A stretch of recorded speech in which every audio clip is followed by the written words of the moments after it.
Jadi pertanyaan kemarin, bagaimana kalau misalkan kita berjamaah di musola, ya kebetulan ada hajatan, jadi gak ada orang sholat, cuma berdua antara laki-laki dan perempuan, suami istri, gitu pertanyaannya.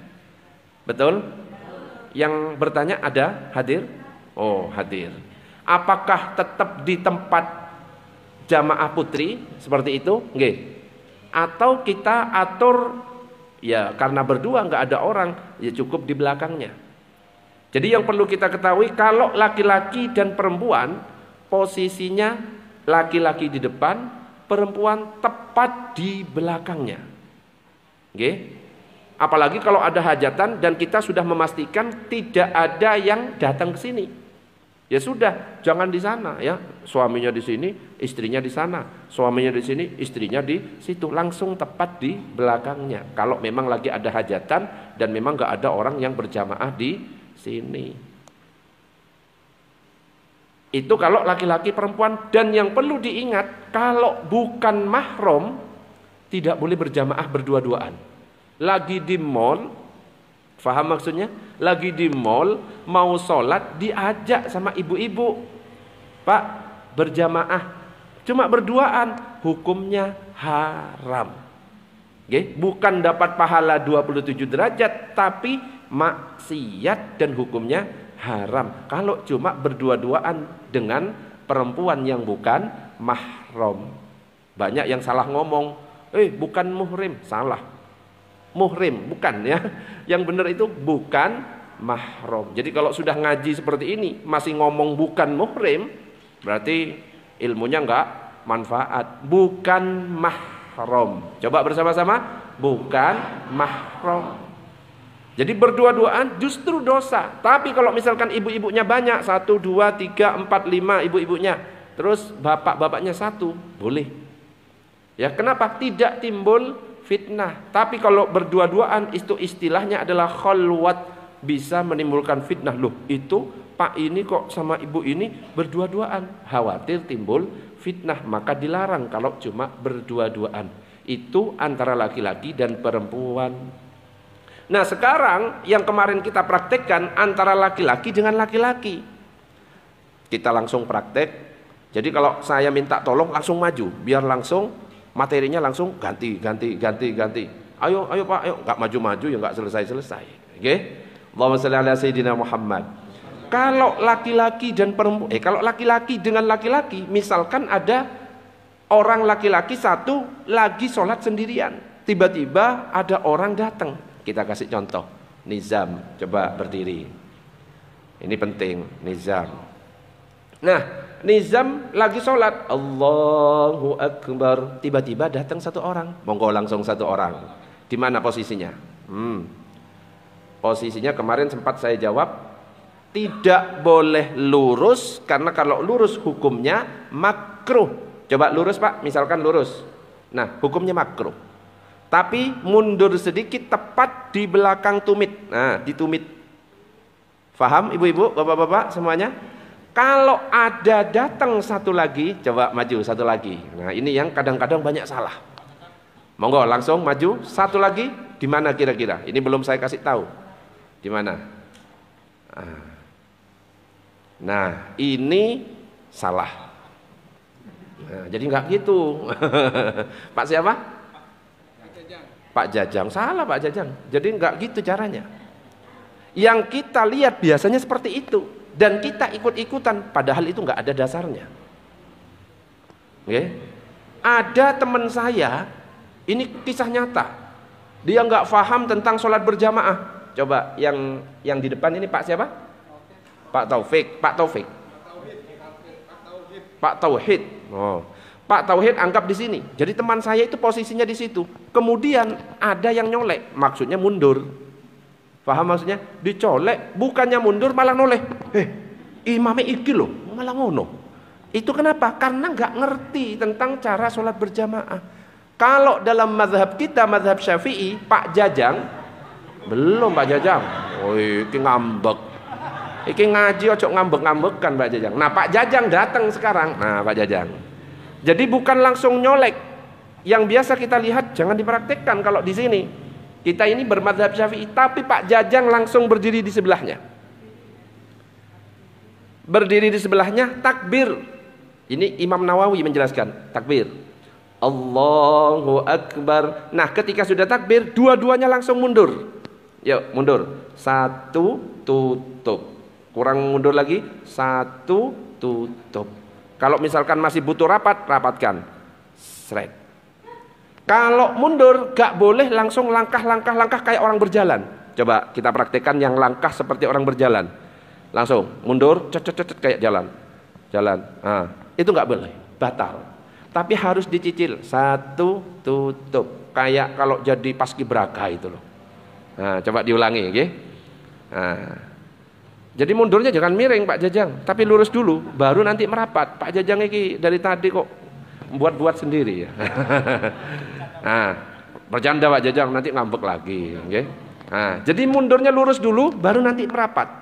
Setelah takbir tapi Pak Jajang datang, takbir, Allahu Akbar, yo, Allahu Akbar, langsung mundur. 1, tutup, gak usah lebar-lebar. 1, tutup. Nah, kan masih belum rapat. Seret. Bisa difahami sampai di sini? Caranya sing bener seperti itu. Tapi yang biasa kita lihat langsung nyolek. Paham? Dan kalau misalkan ada yang bermakmum ke satu orang, jangan nyolek duluan, tapi takbir dulu baru nyentuh. Contoh, Pak Tauhid datang, takbir dulu Pak Tauhid, Allahu Akbar, sentuh bahunya. Nah, tangan kanan boleh. Jadi jangan nyolek dulu. Kalau kita nyolek sebelum takbir itu dianggap mengganggu. Paham? Tapi pada kenyataannya yang kita lakukan nyolek dulu itu mengganggu. Tapi kalau ketika kita sudah takbir, oh berarti ini sudah ada dalam gerakan sholat. Tidak ada keinginan untuk mengganggu, baru kita sentuh. Bisa difahami? Nah, silahkan duduk. Allahumma sholli ala sayyidina Muhammad. Sebelum saya lanjutkan sampai di sini, ini pertanyaan yang kemarin. Ibu jelas atau tidak? Yang lain ada pertanyaan? Mungkin sebelum saya lanjutkan. Nah, biar jelas dulu pertanyaan yang kemarin.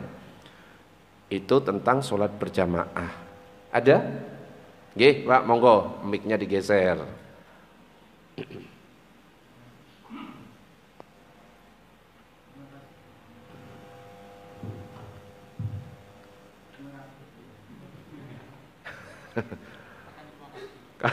Kebanyakan terima kasih.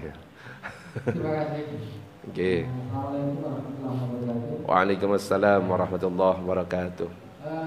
Tadi yang jadi imam tadi kan posisi misalkan makmumnya cuma 1 sebelah kanan tadi. Betul. Ini kalau ada datang nunggu posisi berdiri atau kebetulan misalkan posisinya Ruku, sujud. ruku atau sujud atau tahiyat awal gitu, itu nunggu berdiri dulu. Ya.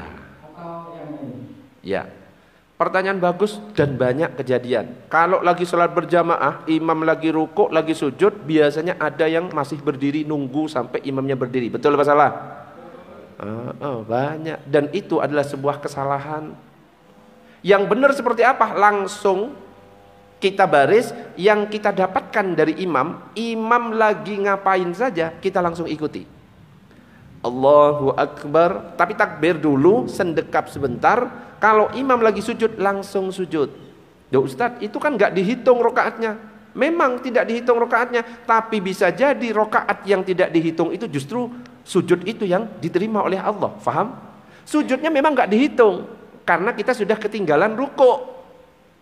Sujud, duduk di antara dua sujud, sujud lagi, memang tidak dihitung rokaat, tapi bisa jadi yang tidak dihitung sebagai rokaat justru itu yang diterima oleh Allah. Jadi langsung Allahu Akbar, sujud.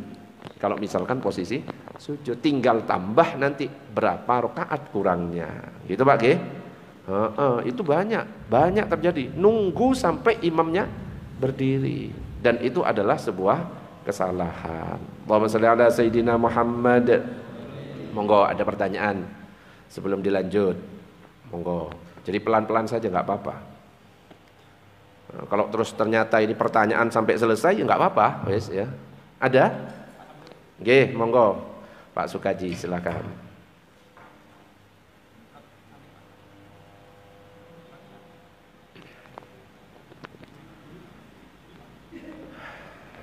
Baik, assalamualaikum warahmatullahi wabarakatuh. Waalaikumsalam warahmatullahi wabarakatuh.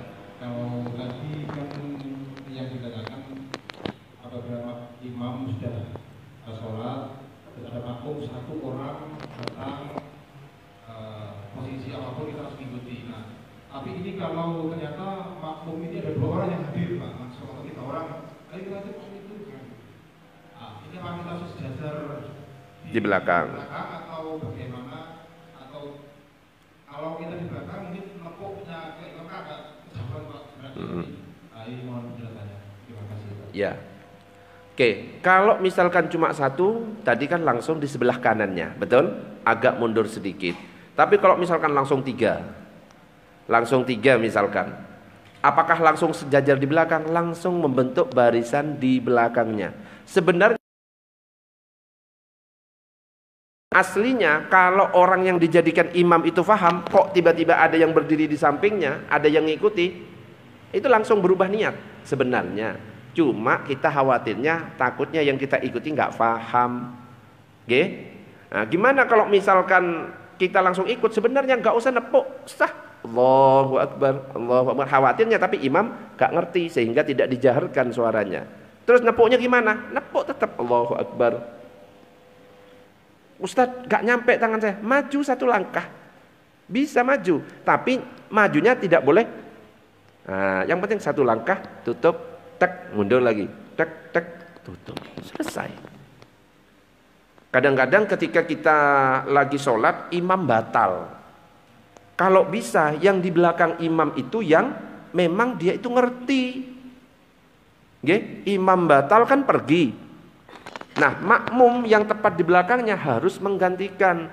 Jangan sampai yang tepat di belakangnya itu yang gak ngerti bagaimana cara sholat, gak pernah ngaji, kok di belakangnya menggantikan. Jalannya jalan biasa ke depan, itu batal langsung makmum yang menggantikan. Terus kita ngikuti, batal semuanya. Karena kita mengikuti makmum yang tadi maju, sudah batal. Kita ikuti, batal. Makanya kalau bisa, yang di belakang imam itu pastikan yang dia itu paham, atau minimal yang ngaji sekarang. Jadi tetap majunya setek, tek, tek, tek, tek, tek. Gak usah langkahnya lebar-lebar, pelan-pelan saja. Yang penting dicicil sampai nyampe ke tempatnya imam. Itu kalau batalnya sedang berdiri. Lah ini batalnya lagi sujud. Apakah ngesot-ngesot ke depan gini? Ya, lagi sujud imamnya batal. Imam itu jangan tiba-tiba menghilang, makmumnya, iki kemana imamnya? Bingung, kok nggak ono suara ya, akhirnya ngintip. Jangan. Misalkan lagi sujud batal, tetap harus keluar, tapi ngasih kode. Takutnya nggak paham, saya batal, ngomong aja. Tapi nggak usah jawab, jadi kasih kode. Nggih. Kalau nggak ngaji repot. Nggih. Kasih kode aja, pegang pundaknya, saya batal. Nah, makmum yang dikasih kode itu jangan langsung lagi sujud, serot ke depan gitu ya, kayak suster ngesot, enggak, tapi nunggu sampai berdiri baru maju. Tetap langsung Allahu Akbar, langsung menggantikan. Ketika sudah berdiri tegak baru maju, satu langkah tutup, satu langkah tutup, satu langkah tutup. Bisa dipahami Pak Sugaji? Ada lagi? Menambahkan saya coba, apabila nanti imamnya ini batal saat itu, sedangkan makmum ini penuh rapat. Nah, bagaimana cara imam ini untuk meninggalkan untuk mengambil air wudhu kembali, lewat mana atau bagaimana? Ya, idealnya masjid atau musola itu kanan kirinya itu ada tembusan.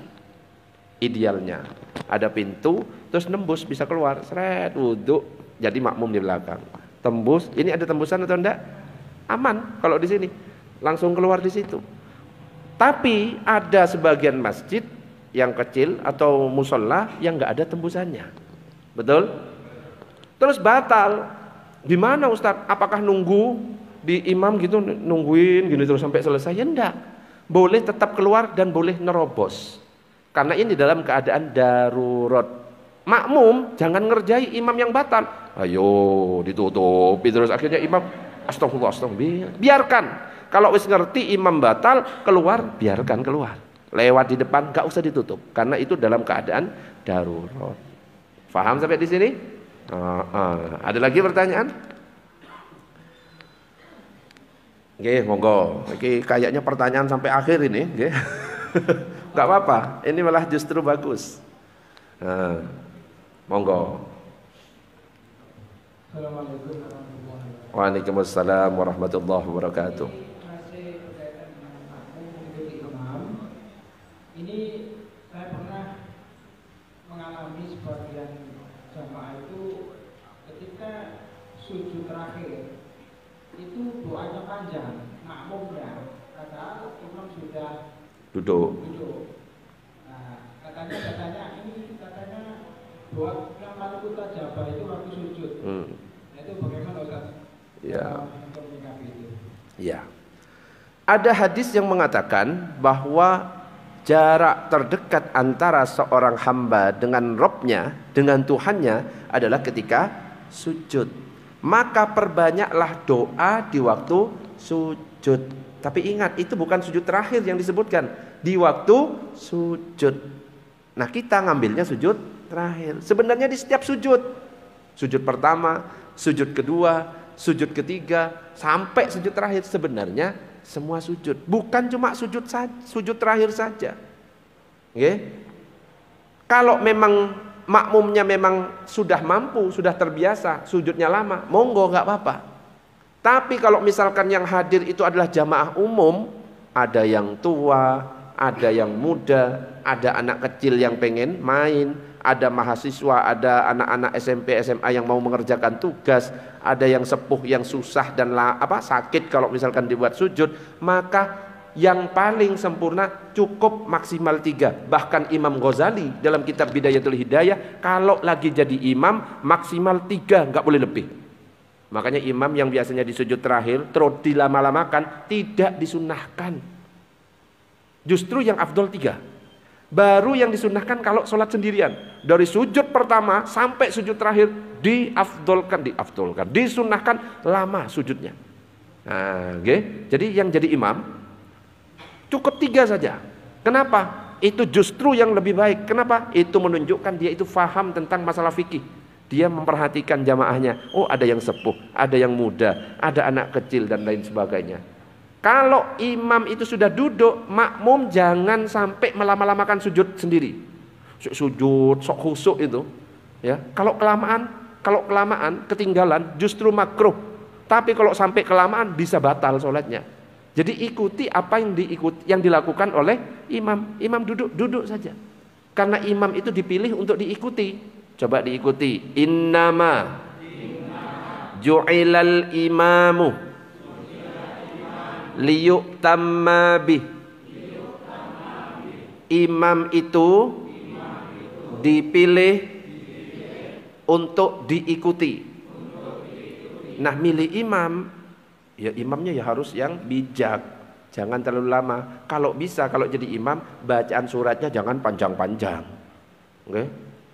Rakaat pertama sholat tarawih, okay? Rakaat pertama Al-Baqarah sampai khatam. Coba bayangkan. Rakaat kedua Ali Imran. Wah ya, besok insya Allah sepi, nggak akan ada. Tapi kalau misalkan yang dibaca itu pendek-pendek, rakaat pertama Bismillahirrahmanirrahim, Yasin, Allahu Akbar, rame. Loh itu sah. Rakaat kedua ghairil maghdubi 'alaihim waladdallin. Amin. Bismillahirrahmanirrahim. Nun. Allahu Akbar. Sah. Justru itu malah yang disukai oleh jamaah, bukan Nabi. Itu disukai oleh jamaah, bukan disukai oleh Nabi. Yang normal-normal saja, inna a'toina, qul huwallahu ahad. Wes gitu aja. Kecuali kalau memang tempatnya itu ya khusus ya, yang sudah terbiasa lama, monggo dilama-lamakan. Oke, bisa dipahami? Ada lagi? Yang berkaitan dengan makmum mengikuti imam tadi, itu ada seorang makmum yang justru sujudnya lama. Imam sudah duduk mau salam itu baru dia bangkit. Nah, yaitu kalau cuma ketinggalan sebentar makruh. Tapi kalau kelamaan dan dia tidak membaca tasyahud, at-tahiyatul mubarakatuh salawatut thayyibatu lillah sampai selesai, karena itu rukun qauli, terus mau salam dia duduk ikut salam, batal sholatnya. Hati-hati ya, nggak usah sok alim, biasa aja. Sholat Jumat ya cukup sekali ya, setiap hari Jumat, Sabtu Minggunya nggak usah Jumatan. Gitu aja. Jadi kalau imam sudah duduk, duduk aja. Kalau nanti mau dilama-lamakan waktu sholat ba'diyah, wis dilama-lamakan sampai besok nggak apa-apa. Baca sak puase nggak apa-apa. Tapi kalau imam sudah duduk, ikuti. Kita sholat misalkan di tempat yang imamnya pakai kunut, ikuti kunut. Kita sholat kok di tempat yang nggak pakai kunut, ikuti, nggak usah kunut, nggak apa-apa. Ya, kunut nggak kunut, tetap sholatnya sah. Yang nggak boleh itu justru yang tidak sholat subuh. Makanya dikatakan dalam hadis itu, in qanata fil fajri fahasanun wa illam yaknut fahasanun. Kalau ada orang sholat subuh dia pakai kunut, bagus. Ada orang sholat subuh dia nggak pakai kunut, juga bagus.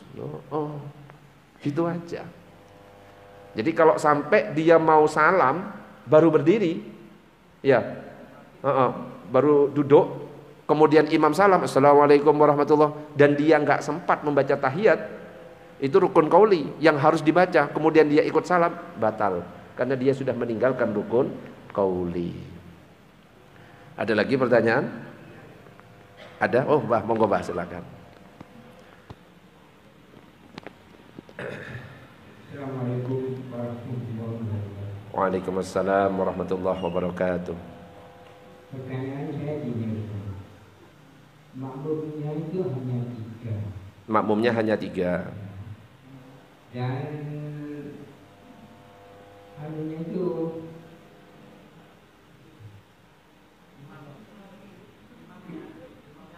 imamnya itu sampai 5 rakaat. Sampai 5 rakaat. Di antara makmum sama makmumnya kira-kira. Yang satu tidak duduk. Sama. Yang satu nunggu imam, yang benar yang mana? Ya.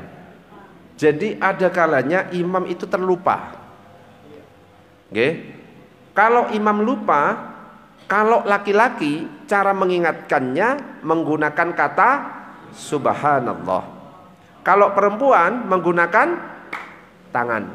Tangannya cara nepuknya dibalik. Bukan gini, salah ibu. Nek nggak ngaji nggak iso. Ibu-ibu coba dibalik, tangan kanan di bawah, tangan kiri di atas, dibalik. Nah, itu cara nepuknya, bukan gini ya, apalagi tepuk pramuka, klok, nggak boleh, tambah batal itu. Cara nepuknya seperti ini. Kalau laki-laki subhanallah, kalau perempuan seperti ini. Nah, ini masalahnya sama-sama lupa, sing bener ndi. Kalau misalkan 3 rakaat, ya 3 rakaat, imam sudah duduk tasyahud, padahal harusnya 4 rakaat, ya kita tegur subhanallah, imam berdiri, kita ikut berdiri. Lah ini sudah 4 rakaat, harusnya tasyahud akhir. Bingung, loh imamnya kok berdiri? Apa yang dilakukan makmum? Makmum sudah ngerti kalau berdiri 5 rakaat. Faham maksudnya? Lah imam wis berdiri, maka makmum gak boleh ikut berdiri. Kalau makmum sudah tahu kalau itu sudah 5 rakaat. Kalau makmum ikut berdiri, harusnya apa? Subhanallah. Jadi beda antara kalau imam itu lupa saat tasyahud awal sama tasyahud akhir. Oke, pelan-pelan ini biar ngerti. Kalau lupa tasyahud awal harusnya duduk tahiyat awal, paham? Dia berdiri sudah tegak, makmum subhanallah. Kalau imam sudah tegak gak boleh turun. Contoh, ayo. Habis sujud, kamu di sini. Habis sujud. Harusnya duduk tasyahud awal. Allahu Akbar. Lah tegak seperti ini. Subhanallah. Gak boleh duduk. Faham? Karena apa? Tasyahud awal hukumnya sunnah, berdiri hukumnya wajib. Nanti cukup diganti dengan sujud sahwi. Tapi kalau belum berdiri tegak, coba. Sudah ditegur, terus ingat. Yo, separuh. Allah subhanallah, duduk. Faham sampai di sini? Ini kalau tasyahud awal. Beda kalau tasyahud akhir. Harusnya duduk, imam berdiri di rakaat kelima. Allahu Akbar. Makmumnya bingung makmumnya. Iki 5, 4. Nek eker-ekerannya waktu sholat 4, 5, ya batal. Tadi bapak bilang eker-ekeran di belakang, ya batal kabeh. Ya ojo eker-ekeran, nggih. Tapi ditegur. Subhanallah. Kalau yang tadi tasyahud awal boleh duduk apa enggak? Enggak boleh. Faham? Tapi kalau tasyahud akhir, karena ini sudah kelebihan rukun, ditegur subhanallah. Imam kalau ingat 5, duduk ini, wajib duduk. Duduk. Makmum enggak boleh berdiri. Kok ditegur imamnya enggak paham? Berdiri. Subhanallah, imamnya saya yakin, saya 3 kok ini. Makmumnya yakin, wis 4 kok. Gak boleh ikut berdiri. Kalau ikut berdiri batal makmumnya. Tapi duduk intizor namanya. Duduk apa? Intizor. Itu adalah duduk menunggu imam. Makmumnya duduk. Tasyahud, baca tasyahud. Terus biarkan ini sampai tasyahud, nanti barengan salamnya. Faham enggak sampai di sini? Biarkan rukuk sendiri ya. Ayo rukuk. Sami Allah sendiri, biarkan makmum duduk, tungguin naik ya. Tapi enggak usah nyanyi rukuk sendiri, sujud. Nah, enggak boleh, batal. Nggih. Atau sambil nungguin sambil ngerokok. Wis tah, baru balik, enggak boleh. Tunggu, duduk tasyahud akhir aja. Sampai ini tasyahud akhir, ini salam, assalamualaikum, ikut. Faham sampai di sini? Nah, gitu caranya. Itu sebenarnya nanti materinya itu, tapi karena sudah ditanyakan saya jawab. Oke. Balik, ada pertanyaan monggo. Ini kayaknya tanya jawab semua ini, enggak apa-apa ya. Monggo silakan. Monggo. Monggo Bu, silakan.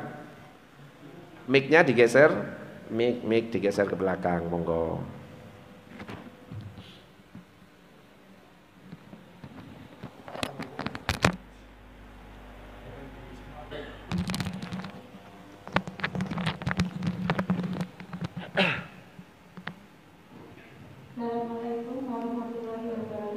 Waalaikumsalam warahmatullahi wabarakatuh. Ustaz, saya mau tanya, sholat di rumah sendiri, kadang-kadang kan tak konsen, terus lupa tiga rakaat atau satu rakaat. Itu yang diambil yang mana Ustaz? Kamu jelaskan. Iya. Terima kasih. Assalamualaikum warahmatullahi wabarakatuh. Waalaikumsalam warahmatullahi wabarakatuh. Lagi sholat sendirian di rumah, gak fokus. Ini 3 apa 4? Kalau misalkan kita ragu 3 atau 4, ambil yang terkecil. Meskipun ternyata 4, tapi kita tetap ambil yang terkecil. Kita anggap 3. Nah, wes lanjutkan sampai selesai. Tapi sebelum salam nanti, fil alamina innaka hamidum majid. Sujud 2 kali, namanya sujud sahwi. Subhana man la yanamu wa la yashu. Baca 3 kali, duduk lagi. Rabbighfirli warhamni wajburni warfa'ni warzuqni wahdini wa'afini wa'anni. Sujud lagi. Subhana man la yanamu wa la yashu 3 kali. Duduk langsung assalamualaikum warahmatullah. Bisa dipahami Bu? Gitu. Ada lagi pertanyaan? Sudah ya, belum lanjut dulu. 1 baris saja loh, belum saya baca. Tapi nggak apa-apa, justru bagus. Yang penting itu faham dan yang memang dibutuhkan oleh jamaah. Meskipun materinya nggak masuk-masuk. Ini dari awal wes pertanyaan nggak apa-apa. Oke, sekarang kita masuk. Diikuti bersama-sama. As-salatu. Lughatan. Ad-du'a'u. Salat secara bahasa artinya doa. Jadi secara bahasa sholat itu doa. Makanya ketika kita berdiri ada doa, ihdinas siratal mustaqim. Ketika duduk di antara 2 sujud, rabbighfirli warhamni wajburni warfa'ni warzuqni wahdini wa'afini wa'fu anni. Waktu sujud bisa berdoa. Itu kalau secara bahasa.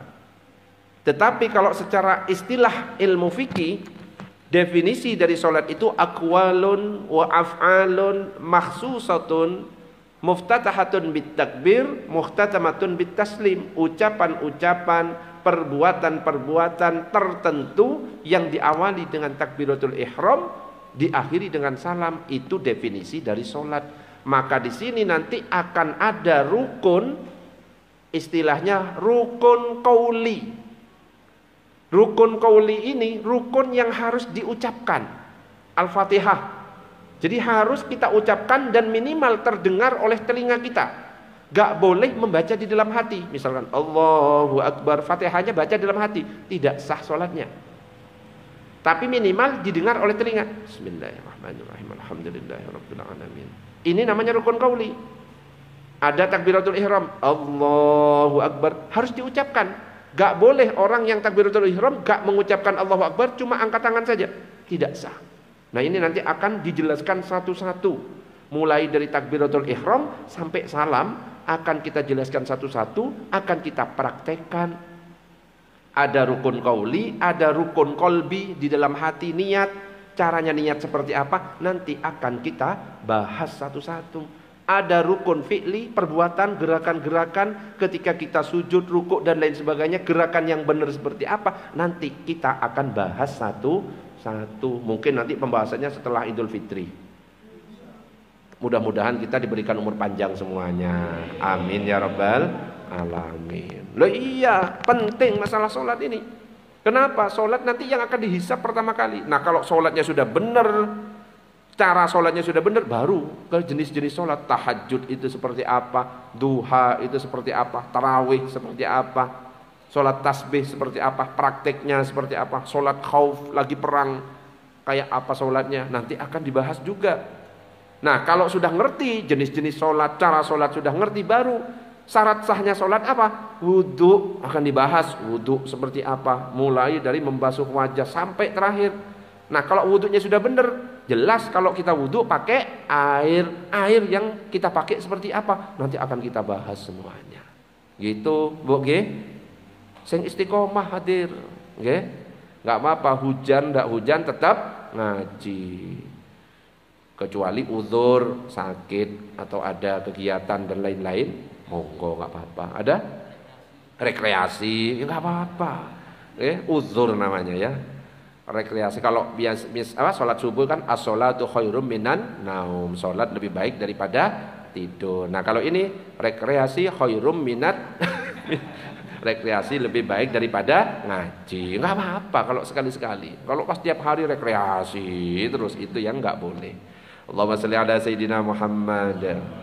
Nah, sebentar lagi wis masuk ini nggih. Saya padahal pengennya nyinggung masalah puasa. Karena apa? Sebentar lagi nih kita akan puasa dan enggak ketemu lagi kan? Enggak ada pertemuan lagi. Ya, Pak Sukaji wis nawar setiap minggu, ya enggak bisa. Ya ngundang saya harus 2 tahun sebelumnya. Ngundang sak bulan ya gak iso. Kalau cepat mau Idul Fitri sudah antri kok sampai hari kiamat. Ya belum saya. belum. Jadi untuk masuk ke dalam bulan Ramadan harus kita siapkan juga ilmunya. Kadang-kadang kita lagi makan sahur misalkan ya, lagi makan sahur kok tiba-tiba terdengar azan. Allahu Akbar, Allahu Akbar. Pertanyaannya, makanan kita lanjutkan atau berhenti? Halo, lanjut apa berhenti? Hah? Atau misalkan lagi ngunyah, Allahu Akbar, Allahu Akbar, ditelen atau dilepeh? Hah? Atau lagi rokokan? Allahu Akbar, dihabiskan atau dibuang? Weh, mana gitu? Atau keseretan dilanjutkan Ustaz, minum sebentar selesai. Coba pertanyaannya, lanjut atau tidak kalau azan terdengar? Nah, ini ada yang lanjut, ada yang tidak. Coba yang lanjut angkat tangan, ada? Padahal tadi ada loh bilang lanjut. Yang berhenti? Banyak ini. Tapi kalau misalkan saya kasih hadis, berubah enggak ini kira-kira yang bilang berhenti ini? Coba. Ragu keimanannya tergoncang atau enggak? Kalau tak kasih hadis. Masalahnya kalau kita belajar di internet gitu, sering bawa Al-Quran dan hadis sehingga kita mudah goyah. Oke, makanya butuh ngaji ke guru. Coba saya kasih hadis misalkan seperti ini. Misalkan ada hadis seperti ini. Idza sami'a ahadukumun nida wal ina'u ala yadihi fala yada'hu hatta yaqdiya hajatahu minhu. Jika salah seorang di antara kalian mendengar azan sedangkan sendok terakhir masih ada di tangan, maka janganlah dia meletakkan sendok tersebut hingga dia menunaikan hajatnya hingga selesai.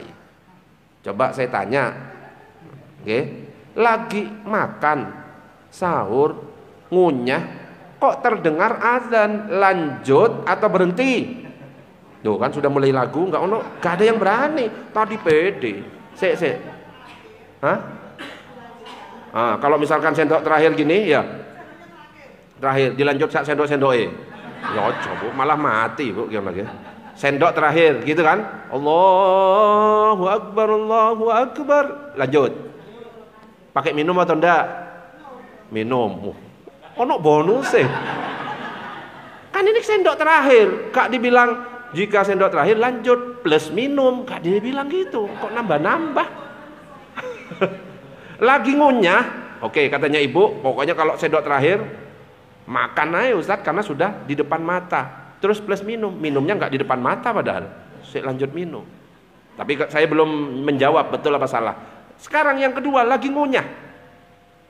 Allahu Akbar, Allahu Akbar. Dilepeh atau ditelan? Tuh kan, ditelan. Loh, sekarang berubah. Tadi kayaknya yang berhenti angkat tangan. Wah, oke. Coba tak tanya sekarang. Ketika azan terdengar saat kita sahur, berhenti plus dilepeh angkat tangan yang seperti itu. Oh, enggak ono wis. Iki piye imannya lho goyah. Padahal coba yang dimaksud hadis ini ternyata apa? Dulu di zaman Nabi itu azannya 2 kali. Ada azan di sepertiga malam sekitar jam 3. Ada azan waktu subuh. Azan yang jam 3 malam itu adalah azannya Bilal. Nah ketika azannya Bilal, sahabat-sahabat lagi makan, terdengar azannya Bilal jam 3. Nabi mengatakan kulu washrabu, makanlah, minumlah. Batal enggak kalau waktu jam 3? Ya enggak batal karena belum waktu subuh. Tapi kata Nabi ketika masuk waktu subuh, Abdullah bin Ummi Maktum azan, berhenti. Ngerti apa enggak?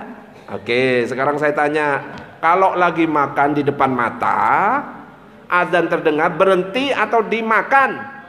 No, berubah lagi kan? Nek enggak ngaji enggak iso. Ngaji, okay? Jadi yang dimaksud makan lanjutkan itu azan jam 3 itu. Bukan waktu subuh. Waktu subuh wajib berhenti. Lagi ngunyah, lepeh. Kumur-kumur. Ya, apalagi tadi kalau sudah di depan mata lanjut plus minumnya. Itu lah tambah ngawur. Tambah ngawur lagi itu. Okay? Berhenti. Kalau nggak ngaji bahaya loh. Cuma dikasih hadis seperti ini, wes ragu langsung, betul Bang enggak? Cuma tak tunjukkan, loh iya, ternyata lanjut. Loh padahal kan ada keterangannya.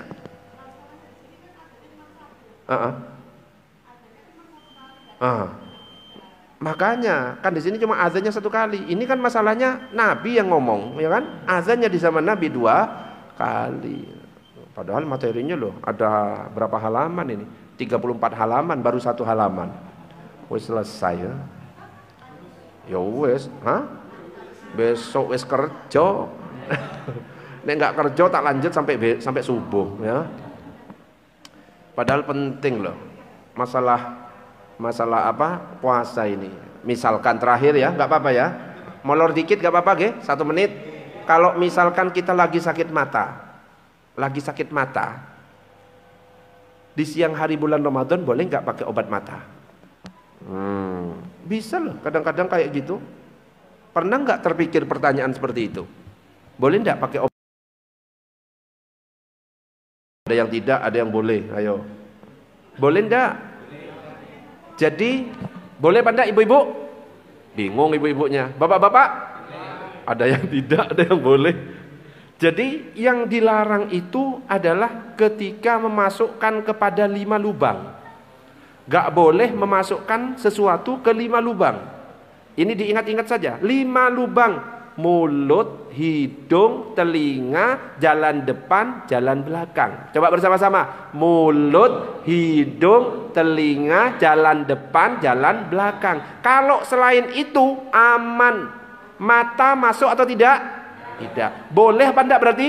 Boleh. Meskipun wadahnya sampai habis, ya rusak tapi matanya, ya itu enggak batal. Kenapa? Tidak masuk 5 lubang. Loh kan? Ada yang nanya lagi, monggo. Ngopel ini ya, karena pengalaman, makanya wajib ditanya. Biasanya yang nanya ini yang pengalaman, ngopel-ngopel ya. Ngopel apakah boleh? Ada syaratnya. Kalau kita memasukkan ke dalam hidung atau telinga, tidak boleh lebih dari ukuran kelingking. Kalau kelingking yang dimasukkan notok, itu adalah yang tidak membatalkan. Jadi kalau kelingking notok, gak batal. Makanya ini kabar baik untuk yang biasa ngopil. Ngopil tidak membatalkan puasa jika ukurannya sekelingking. Tapi kalau lebih dari kelingking, misalnya pakai obeng, itu batal. Kenapa? Ukurannya lebih dari kelingking. Sama ketika membersihkan telinga. Kalau pakai kelingking, gak batal karena sudah notok. Tapi kalau pakai cotton bud bisa lebih masuk dari kelingking. Faham? Batal. Makanya gak boleh pakai cotton bud. Tapi kalau pakai kelingking boleh. Jadi boleh Bu, ge? Pakai jari ini kan malah tambah notok. Jadi nggak apa-apa. Besok hari pertama puasa ngupil aja nggak apa-apa. Kecuali meskipun pakai kelingking, habis itu opilnya dielek. Wah, itu itu ya batal meskipun pakai kelingking. Wah, penting ini. Kadang-kadang ada yang nanya, Ustadz, kalau nelen air ludah batal enggak Ustadz? Batal enggak Bu? Batal apa enggak? Loh katanya siapa enggak? Loh ada kalanya nelen air ludah batal, ada kalanya tidak. Ada kalanya nelen air ludah batal, ada kalanya tidak. Yang tidak membatalkan ada 3 syarat. 1, air ludahnya air ludah sendiri. Nek misalkan Pak Sukaji lagi jalan-jalan kok ngelihat air ludah diambil, bukan miliknya sendiri, terus dielek, batal.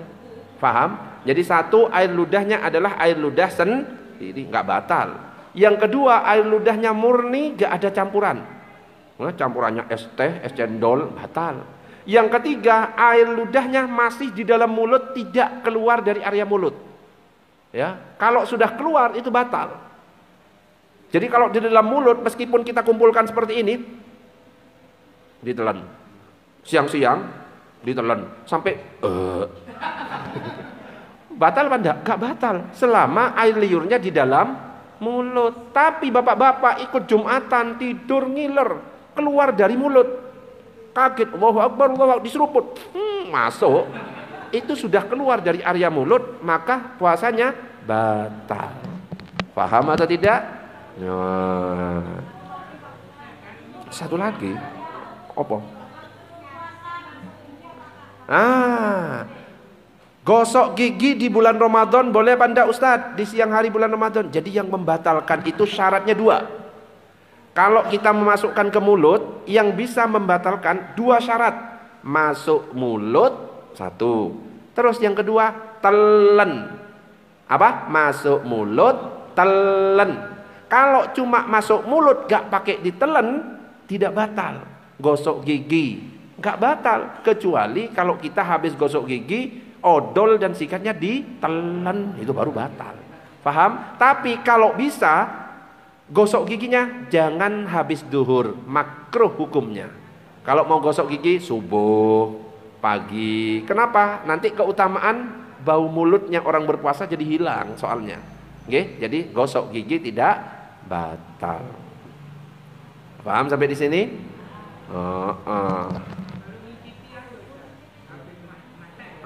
Habis masak ngincipi makanan. Pertanyaannya, orang ngincipi ditelan atau tidak? Tidak, karena alat perasa itu ada di lidah, betul? Gitu kan? Tidak batal meskipun 1 baskom diincipi sampai habis. Sampai habis. Tapi yang penting tidak ditelan, tidak batal. Tapi cuma satu gini, ditelan, batal. Nah, harus ngerti ini, yang batal dan yang tidak batal. Apa?